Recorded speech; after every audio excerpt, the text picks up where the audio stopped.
Y'all, this week, this was an action-packed week. I'm telling you, when it rains, it pours. Where should I begin? Where should I begin? I guess I'll begin in the beginning. So, as most of you guys know, I took a trip. I took a trip for my jobby job. I didn't really want to go because of the whole hassle of the turnaround. It was only going to be for one day. So to prepare, to go to the airport, then to get there, and then to be ready to go to this meeting and this and that, and then to come back. That's a lot. But after ruminating over it and thinking about it, I said, you know what? I'll show my face. Plus, they're reimbursing for the trip. So I'll get my coins back. So I decided to go.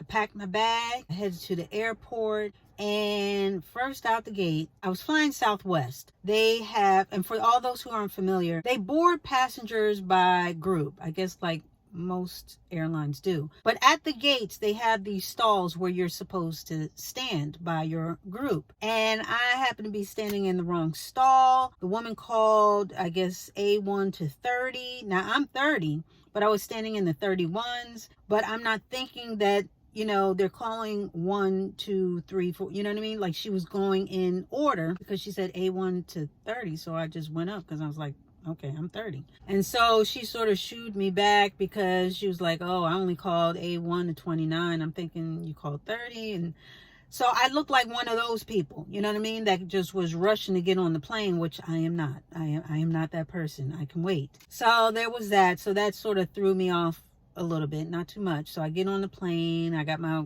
window seat, everything was cool, and then we landed. I got off the plane and I'm thinking, okay, I'll just stand here, I'll just call my Uber, and then I'll be at the hotel.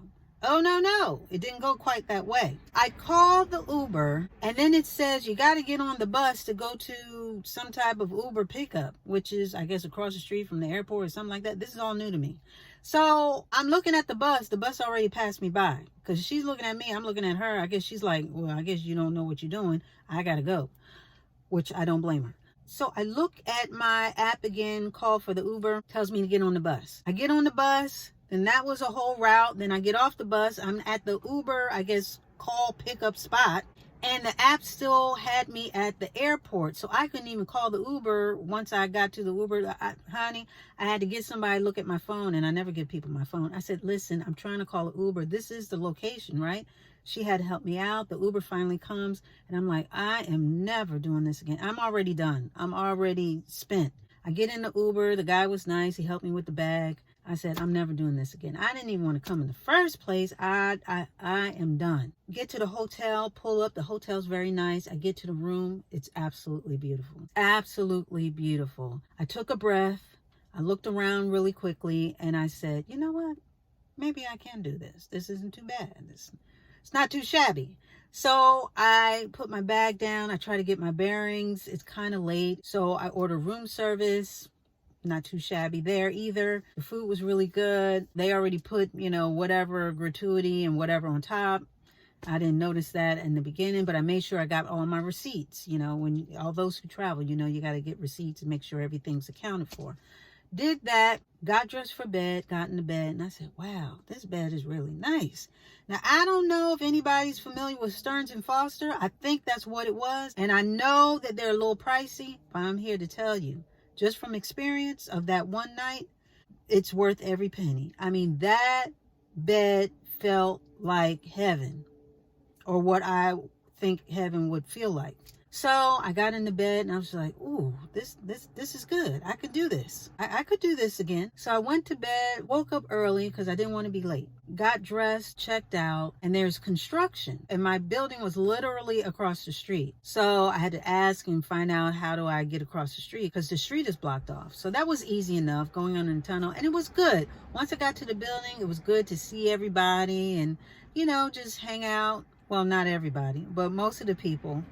Just hang out and meet some new faces that I had seen on the screen, via our virtual meetings, but never in person. So that was definitely good. And then I had to go. After the meetings and this and that, I had to go. So I got to the airport, and I'm sitting in the airport, and I was just like, This was a lot. I don't know if I can do this again. This is very tiring. You know what I mean? The whole 1 day turnaround, I was like, I don't know. I don't know if I can do this again. So I was vacillating. I was back and forth. I was ping-ponging. I was like, yeah. I was like, yeah. You know what I mean? So my emotions were pretty much all over the place. So I'm sitting at the airport, and my plane was supposed to leave at a certain time.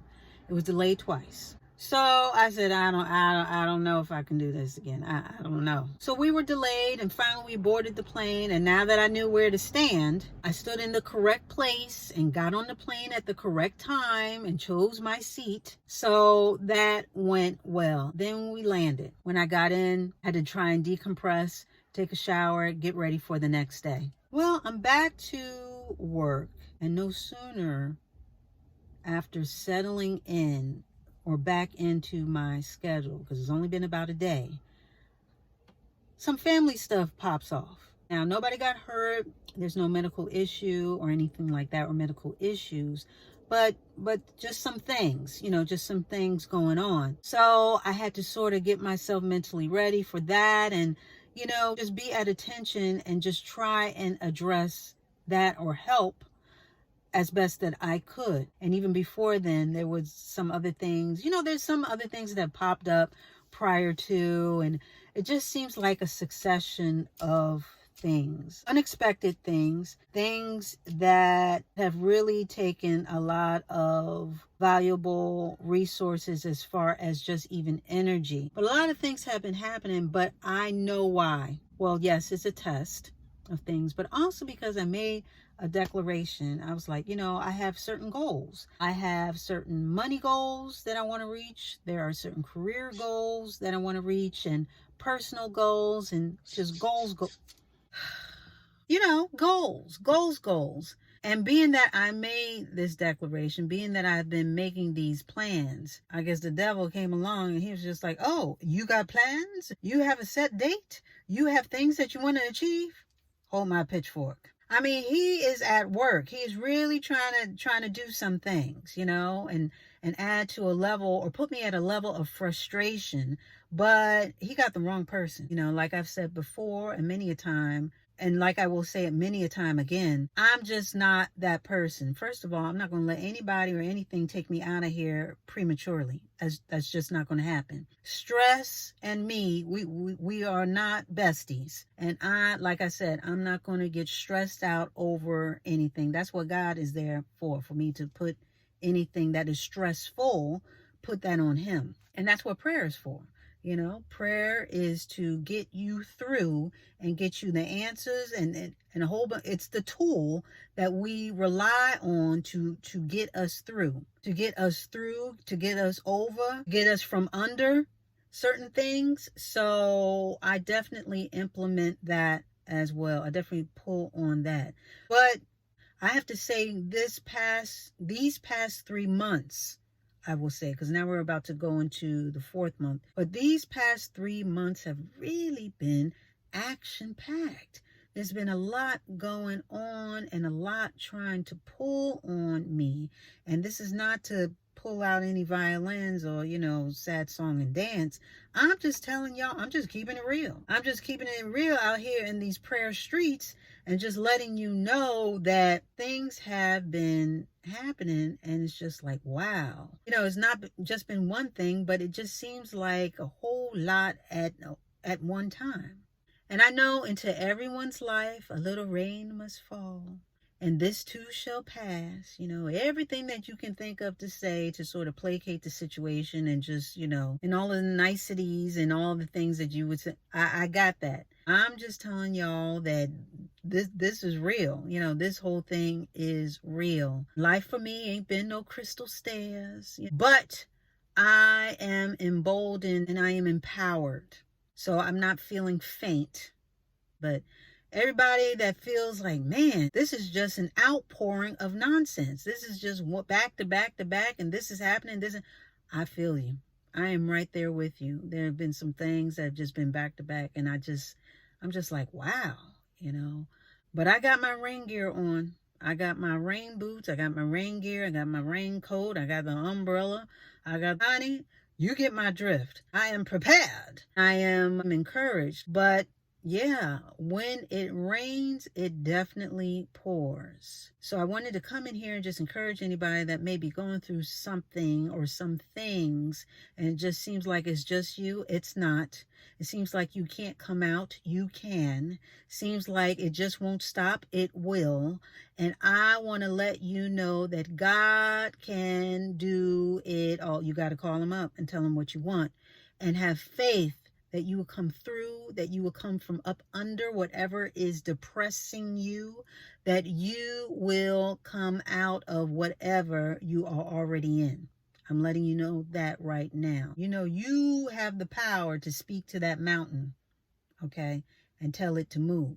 So even though the rain does come, and it will come, God is on the case, and everything's going to be okay. It really is. I said it before. I'm going to say it again because it's true. Everything is going to be okay. And with that, we are going to put a button on it.